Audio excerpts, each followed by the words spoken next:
Hey everyone, this is Tim from YourSixTech. Today in this video, I'm going to show you how to add a guest account on your Xbox Series X real quick. Maybe you're going to be playing like Minecraft split screen or Rocket League split screen, and you're going to be playing offline.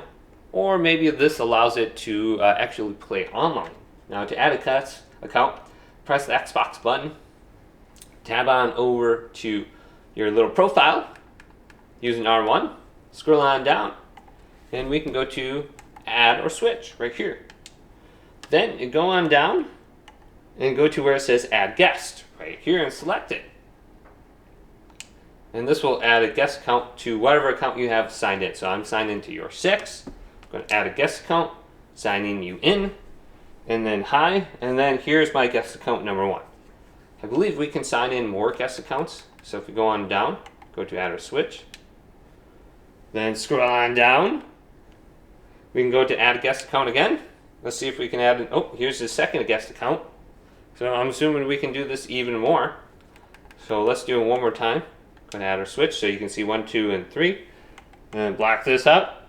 And here, let's sign in another guest account. I believe we can have 4.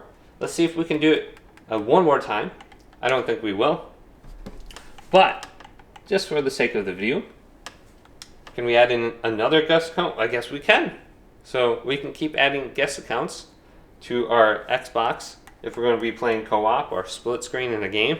You just have to make sure you have enough controllers for everyone. But hopefully this video did indeed help you out. If you're trying to sign out of your guest account, go on down to sign out right here. And then you can just choose the guest account. So let's log out person number 2. And it says bye person number 2. But hopefully this video helped you out. If it did, leave it a big thumbs up and subscribe to my channel down below for more tech videos coming up next on YourSixTech.